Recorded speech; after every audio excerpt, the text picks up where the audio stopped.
The monster heel has been a pro wrestling trope since the days of smoky armories and dingy auditoriums. This abnormally large individual using their size and strength to intimidate their opponents and run roughshod over anyone who dared stand in their way. Look at any era throughout the history of wrestling and you'll be guaranteed to see these mammoth men and women terrorizing the territories and the specific companies that dared employ them to be on their roster.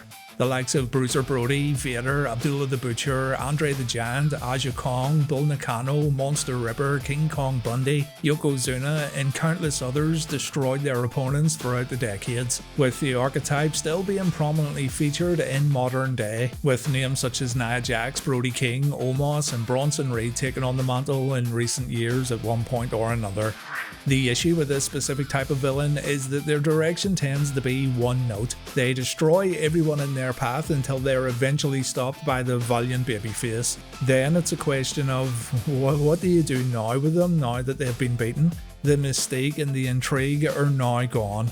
It's very rare for these characters to remain at the same level after they've been beaten, and even more rare that they'll be elevated because of taste and defeat. Mark Henry was a man who had been in the WWE since 1996, having been scouted due to his impressive exploits in the powerlifting world, and since his debut, he went through many guises and gimmicks. From joining the Nation of Domination in 1998, to becoming the sexual chocolate character which showed off his comedic side, to being promoted on screen as the world's strongest man in the early to mid 2000s. Despite his size and power, Henry was never really seen as a main event contender, and he floundered in and around the mid-card for most of his tenure, with the company seemingly not having any real plans for the big man.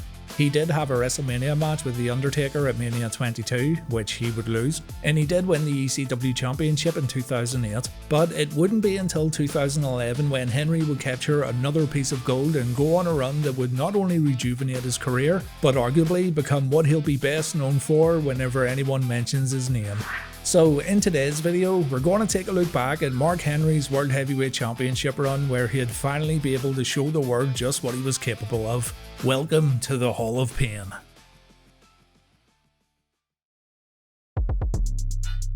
Having spent the past few years as part of various tag teams with the likes of MVP and Evan Bourne, Mark would be moved from Raw to SmackDown as part of the 2011 WWE Draft, an annual tradition that would shake up the rosters on both brands. The draft would take place on the April 25th episode of Raw, and Henry would feature in that show's main event as part of a 6-man tag team match pitting Raw stars against SmackDown stars. The winners would earn a draft pick for their brand. During the bout, Henry, who was a babyface at the time, turned on his SmackDown comrades before leaving the ring, allowing Team Raw to pick up the win. Later on that week's edition of SmackDown, Henry made his debut on the Blue brand by going one-on-one with Rey Mysterio, a man who was going the opposite direction, from SmackDown to Raw. The world's strongest man dominated the biggest little man despite Rey showing his trademark heart and resiliency. After hitting the 619, Mysterio would get attacked by his upcoming pay-per-view opponent Cody Rhodes, causing the match to end prematurely. Rhodes would destroy Mysterio, leaving Henry to pick the bones with his world's strongest slam finishing move. From here, Henry would get moved into his first main feud on SmackDown as he would butt heads with the brand's other colossus, the 7'2", 500-pound Big Show.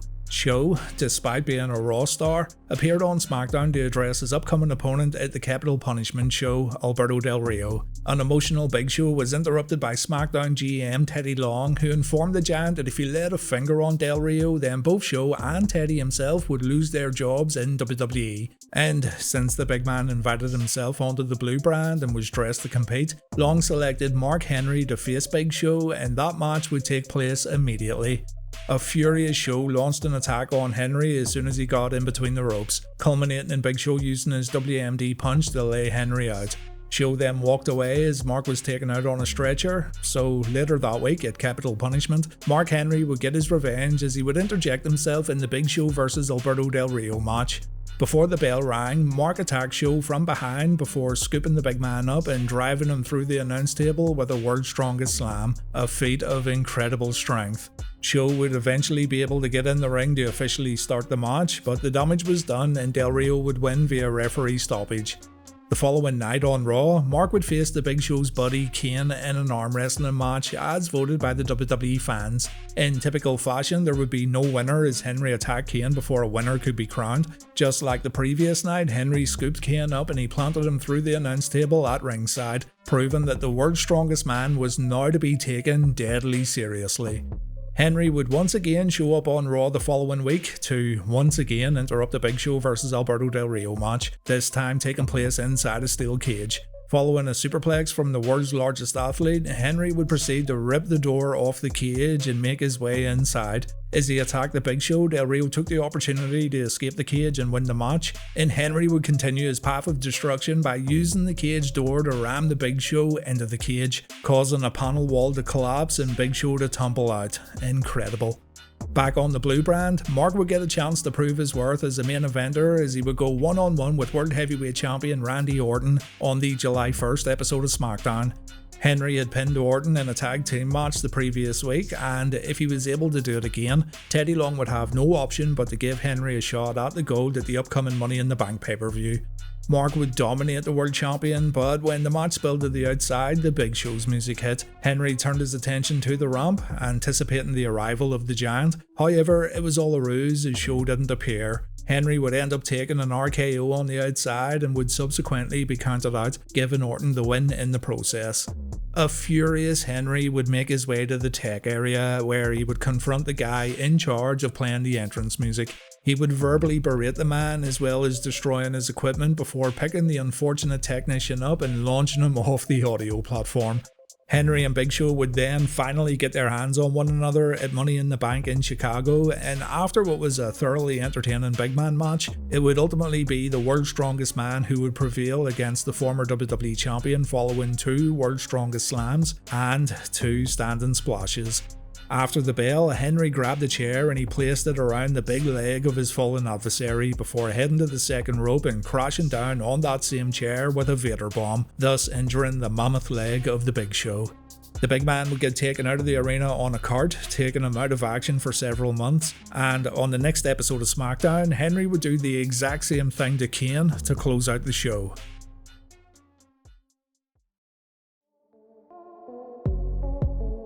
Mark continued to put fellow members of the SmackDown roster on the shelf with the same move that he used to take out Big Show and Kane. Vladimir Kozlov would suffer the same fate, having his leg injured by the big man and his steel chair as a way to write Kozlov off television as his WWE contract would expire shortly thereafter. Just before this though, on the July 29th episode of SmackDown, Mark was fixing to injure a very nervous local competitor, but he was interrupted by GM Teddy Long. Teddy told Mark that he couldn't allow him to compete anymore and no one wanted to face the world's strongest man as they too may have to face the prospect of being injured and put out of action. That is until Sheamus's music hit and the Irishman came down the ramp to stand face to face with the monster. After having some fun at Mark's expense, Sheamus slapped the big man in the face before warding him off with the steel chair, the same chair that Mark had been using to take out various superstars. The two men would then square off at SummerSlam on August 14th at the Staples Center in LA, and after a hard-hitting back-and-forth encounter, the bout would eventually spill to the outside when a brogue kick from Sheamus knocked Henry through the ropes to the floor. As Sheamus attempted to scoop the behemoth up to get him back in the ring, Henry would snatch the Irishman and drive him into the ring post before turning around and smashing him through a ringside barricade. LA Knight right here is a planted fan, by the way, alongside with this other dirtbag who shall not be named. Henry was able to roll back inside the ring as Sheamus lay on the outside, leading to Sheamus getting counted out and giving the win to the world's strongest man. From here, Mark's dominance would only continue. On the following episode of SmackDown, there would be a 20-man battle royal with the winner becoming the #1 contender for the World Heavyweight Championship at the Night of Champions pay-per-view. In an interview with Matt Striker, Mark said he should already be the #1 contender due to the sheer amount of destruction he has displayed over the past few months. In the match, the final 4 would consist of Sheamus, Wade Barrett, Sin Cara, and of course Mark Henry. Barrett would get taken out by Sheamus, but he in turn would once again fall victim to Henry as the big man eliminated his SummerSlam opponent. After a valiant effort, Sin Cara would get thrown over the top rope, leaving Mark Henry as the last man standing and the new #1 contender for the world title. The following week on SmackDown, Henry and Sheamus would continue their rivalry in the main event, with Sheamus picking up a victory over the #1 contender in the same way that Henry won at SummerSlam via countout. Despite picking up the victory, it would ultimately be Henry who would get the last word, as he would end the show by delivering a World's Strongest Slam to Sheamus onto the steel ring steps. The next week on Raw, Henry made an appearance to interrupt John Cena. He told John Boy that in their tag team main event later that night, he may well become the next to enter the Hall of Pain, the very first time that Mark ever said the phrase on WWE television. The team of Sheamus and Cena would go on to win that tag team match against Christian and Henry, so yeah, still notable though for the debut of the Hall of Pain catchphrase. On SmackDown airing on August 30th, Randy Orton would defeat Christian inside a steel cage to cement his place as the world champion heading into Night of Champions, though after the match Henry would make his presence felt as he went after the world champion inside the cage, delivering a splash and a World's Strongest Slam to the fatigued Orton. These two would continue to cross paths, with Henry coming out on top for the most part as they made their way towards Night of Champions on September 18th. It would be here in the First Niagara Center in Buffalo, New York that the world's strongest man would become the man by pinning Randy Orton's shoulders to the mat and becoming World Heavyweight Champion. His 15-year journey had finally culminated in championship gold that signified that he was the top dog of the company. The crowd reacted strongly to the title change as Henry raised the championship above his head, showing that they were perhaps ready for a new name at the top of the card.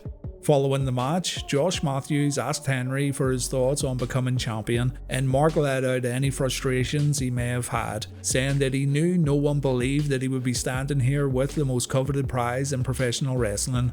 These fans who are now cheering had previously been nothing but doubters and haters, and he had welcomed them all into the Hall of Pain. He said that this was his moment, he wasn't sharing it with anyone, and that he would take on all comers to prove himself as the most dominant champion in pro wrestling history. This run that Mark had been on for the past number of months really shone a light on just how far he had come since his debut, and while, yeah, there may have been bumps in the road and occasions where he may well have been expendable, you still gotta love the fact that he stepped up his game immeasurably when he was given the opportunity to show the world just who he could be. Now that he had the gold, it was up to Mark to continue on that upward trajectory and prove that the company made the right choice in putting the brand's championship on his big shoulders.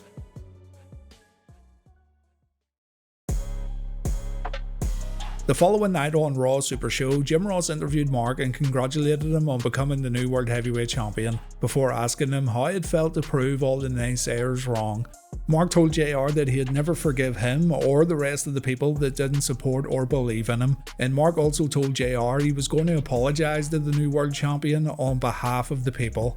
Mark ordered JR to apologise while stating Ross was never high on him as a performer, that Ross thought Mark was injury prone and an underachiever, and after Henry lifted the championship up in the air, JR did indeed apologise, but still Henry wasn't satisfied.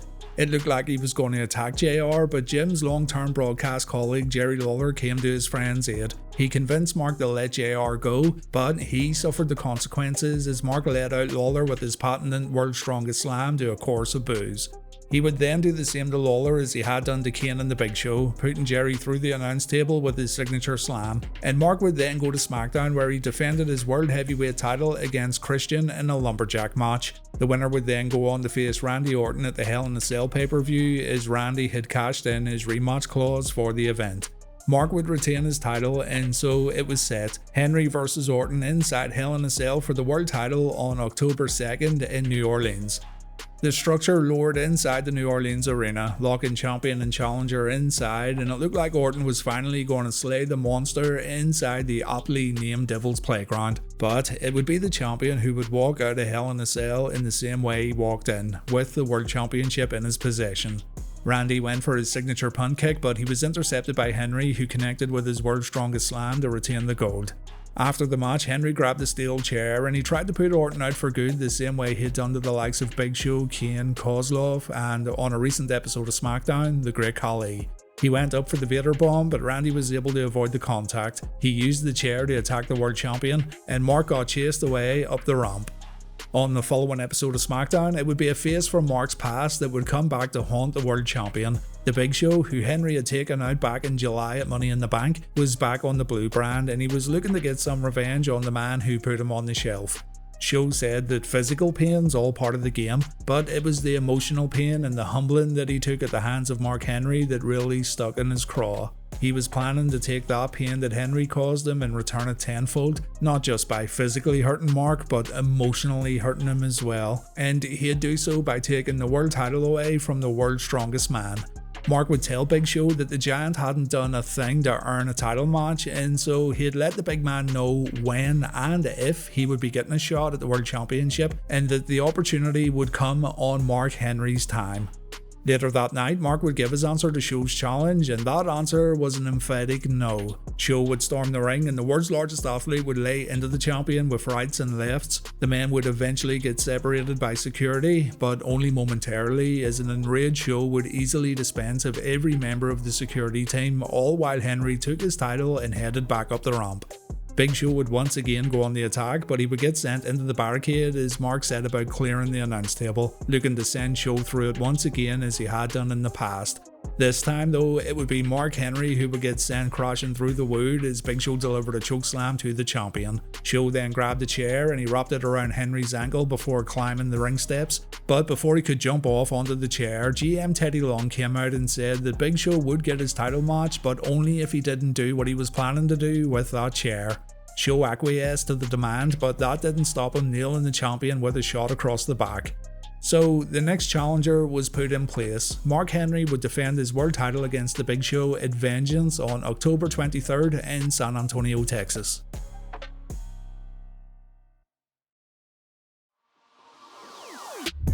The fans inside the AT&T Centre had to sit through what was, truth be told, a less than stellar encounter between these two. Certainly not a patch on their bout at Money in the Bank. However, all of that apathy fell by the wayside when it came to the finish of the match. As both men were perched on the second rope, the world champion looked to take the challenger over with a superplex. Both giants flew through the air and crashed down to the canvas, the impact of which caused the ring itself to buckle and collapse. Those inside the arena immediately woke up from their slumber and jumped to their feet in excitement as both participants and the referee lay flat out in what remained of the ring. This, of course, signaled the end of the match as medical personnel and officials came down to check on both Henry and Show before the men were taken out of the arena. Big Show on a cart and Mark Henry helped to the back by referees. On the next episode of SmackDown, Big Show came to the ring and he stated he knew he could beat Mark Henry and that Teddy Long assured him that there would be a rematch in the near future. The world champion, however, had other ideas, stating that as far as he was concerned, he handled his business at Vengeance and he was now done with the 500-pounder. Show challenged Mark to a fight, but the champion decided to head back up the ramp instead. And so we move on to the following week where, during a backstage interview with Matt Striker, Henry got distracted by someone standing in the distance, the current Money in the Bank briefcase holder, Daniel Bryan.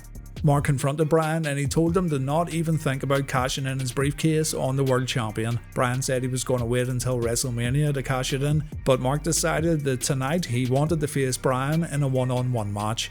On that same episode of SmackDown, Big Show cut a promo saying he still had unfinished business with Mark and so he was still looking his rematch.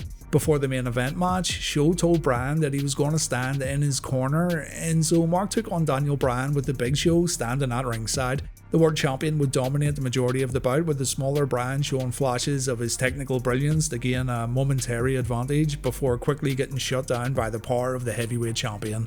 After a prolonged beating in the corner, Big Show decided to jump in the ring and lay out Henry with his WMD punch, leaving the champion face down on the mat. And he then went to a beaten Bryan and he encouraged him to cash in his Money in the Bank contract on the now unconscious champion.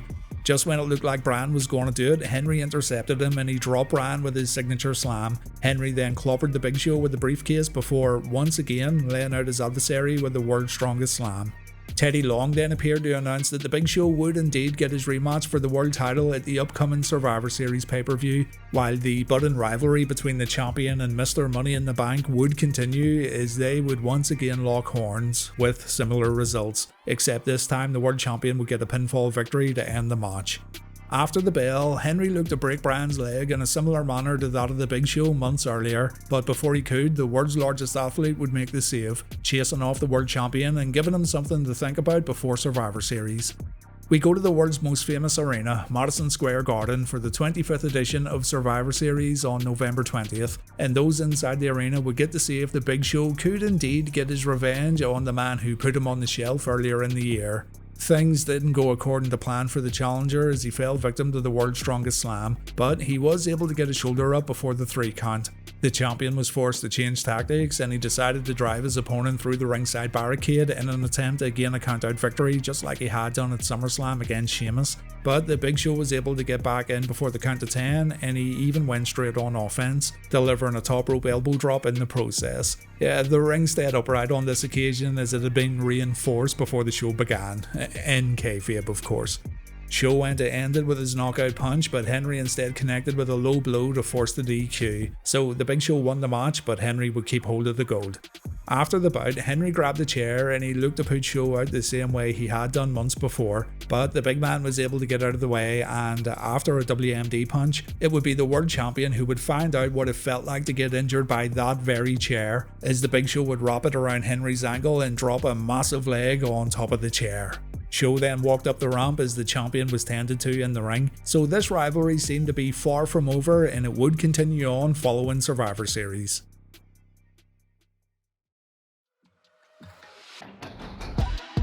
The following night on SmackDown, Henry would open up the show by coming down to the ring on crutches and telling the world he was medically unable to compete. Big Show would then come down to tell Mark that he only did to the champion what the champion did to him before knocking out Henry with his WMD punch. While the champion lay in the ring, Daniel Bryan's music rang out around the arena and Mr. Money in the Bank charged down to the ring with a referee and stated he was cashing in his contract. The bell rang, and after eventually turning the champion over, Daniel Bryan pinned Henry's shoulders to the mat to become the new World Heavyweight Champion. However, his celebration would be interrupted by the SmackDown GM Teddy Long, who told Bryan that since Henry wasn't medically cleared, there could be no official match. Therefore, Mark Henry was still the World Heavyweight Champion. Bryan still had his Money in the Bank contract, but Teddy also gave him an opportunity to earn a title match later that night in the main event. A fatal 4-way match featuring himself, Cody Rhodes, Wade Barrett and Randy Orton, with the winner getting the title match on the following episode of SmackDown. Mark was none too pleased about having to defend his title and was even more angry when he found out that the match would take place inside a steel cage. Bryan would win the fatal 4-way main event by making Intercontinental Champion Cody Rhodes tap out to the LeBell Lock, setting up the event for next week's live episode of SmackDown. It would be Daniel Bryan versus Mark Henry for the world title inside a steel cage. Henry went into the match with his ankle still heavily taped following the events of Survivor Series, and Bryan would focus on that injury to try to topple the champion, but Henry was able to stay in the fight. Towards the end of the match, Bryan would attempt to escape the cage, but he was caught by Henry and he would get driven down to the mat with the world's strongest slam from the top rope. Mark would retain his title and keep hold of it heading into the TLC pay-per-view, where it was announced that he would defend the gold once again against the Big Show, this time in a chairs match, meaning the use of steel chairs would be legal for those of you who don't know. Yeah, a chairs match seems kinda unoriginal on the grand scheme of things, but it did tie in with Mark's storyline. Mark would target Big Show's hand with the use of chairs and the ring steps as a way to eliminate the WMD from the challenger's arsenal. However, as Mark looked for the kill shot, Show was able to shut out the pain and deliver that knockout punch, putting Henry on the mat for the 1-2-3.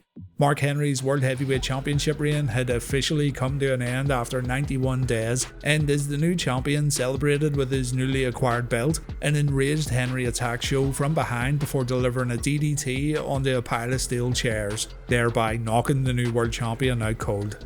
Suddenly, the strings of Ride of the Valkyries could be heard throughout the first Mariner Arena, which signified the arrival of Mr. Money in the Bank. Daniel Bryan, with a referee in tow, managed to finally cash in his contract to officially become the new World Heavyweight Champion, ending the Big Show's reign in a matter of minutes.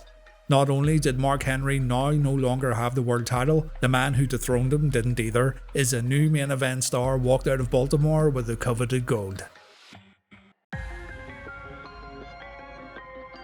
On the SmackDown following TLC, all three men met in the ring to discuss the events from the previous Sunday. Both Mark and Big Show made their case for a rematch for the championship, so GM Teddy Long made a match between the two for later that night, with the winner becoming #1 contender. The bout wouldn't end up taking place, however, as Mark was deemed medically unfit to compete. On the first SmackDown of 2012, Bryan would defend the title against the Big Show in the main event, with Mark Henry joining the commentary team. After escaping from a WMD, Bryan got in Henry's face and Mark shoved the champion to the floor, resulting in a disqualification. Mark would get his own rematch on the January 20th episode of SmackDown in a lumberjack match with multiple superstars surrounding the ring to prevent the participants from leaving the ringside area. The stipulation was chosen as a result of the show being held in Las Vegas and Teddy Long spinning a wheel to decide what kind of match the two would compete in. After a scuffle with the Lumberjacks, initially provoked by Bryan, the men surrounding the ring would get inside the ropes and attack the world champion, causing the match to end in a no contest, meaning Daniel retained the championship by shady means once again. While the Lumberjacks battled inside the ring, Bryan slinked away up the ramp clutching his championship before running into Teddy Long backstage. And it was here where the SmackDown GM decided to put a stop to Bryan taking the easy way out by booking a triple threat match for the Royal Rumble, where the champion would defend his belt against both Big Show and Mark Henry inside a steel cage. The world title match would open up the show, and as Mark attempted a World's Strongest Slam, he was met by a WMD from the Big Show, which effectively took him out of the match. This would eventually allow Bryan to climb over the top of the cage and escape to retain his world title, so Bryan had done it once again, the little rascal. On the SmackDown following the Rumble, Henry would be announced as one of the participants in the upcoming Elimination Chamber match for the world title. However, the big man wasn't too pleased about this. He demanded a one-on-one match with Bryan for the belt, and when Teddy Long denied his request, as well as taking him out of the chamber match, Henry put his hands on the SmackDown GM, getting himself indefinitely suspended. In reality, Mark had hyperextended his knee and he needed some time off, so he had disappeared before making his return to the ring on the February 20th episode of Raw in a losing effort to Royal Rumble winner Sheamus. Mark would also get an opportunity at Raw's WWE Championship against CM Punk on both the April 2nd and April 9th episodes of Raw, where Henry would win both matches, but they would end by countout and disqualification respectively, keeping the title on Punk. They would have a no disqualification bout on the April 16th episode of Raw to wrap up the rivalry, with Punk besting the world's strongest man and retaining his championship. And following this mini feud with Punk, Henry was forced to take time off for potentially career-threatening surgery that would keep him out of action for 9 months. Upon his return to the company, Mark would never hold his brand's top title again, despite being in and around the title picture on both Raw and SmackDown briefly, including that now famous segment with John Cena where Mark announced his retirement only to attack the then WWE champion. Mark would float in and out of the company up until his retirement in 2017 before being inducted into the Hall of Fame in 2018 by his longtime rival, The Big Show. All in all though, the Hall of Pain run of Mark Henry's career is looked back on fondly by fans. Not only did it allow Mark to show off his physical capabilities, which had been stifled at certain times throughout his career up until that point, it allowed him to get more time on the microphone where he delivered some fantastic and thoroughly believable promos, adding to the overall presentation of the world's strongest man that he had from a physical standpoint. Admittedly, the matches he took part in weren't anything groundbreaking, possibly due to working with a limited number of opponents throughout this run. The Big Show, for example, also fell into that monster category, which in turn limited Mark to not being able to have different types of matches with people who worked a different style. Despite this, Mark was still able to be a dominant figure in the main event scene, and he was able to make the audience believe that he was a serious threat, so mission accomplished. He was able to show that he did indeed belong at the top of the cards and was more than capable of carrying a brand as its champion. Nowadays, Mark shares his stories and opinions through different avenues such as podcasting, radio and YouTube. It's rare to find someone being so open about how they really felt during their time in pro wrestling and how they really feel about today's landscape. So having a person being honest about their past and current feelings towards wrestling makes him an easy recommendation, even if you don't always agree with his takes. At least he openly speaks his mind. But what did you think of the Hall of Pain run? Let me know in the comment section down below, and as always, thank you for watching guys, and please take care. Somebody gon' get their wig split. Somebody gon' get their ass kicked.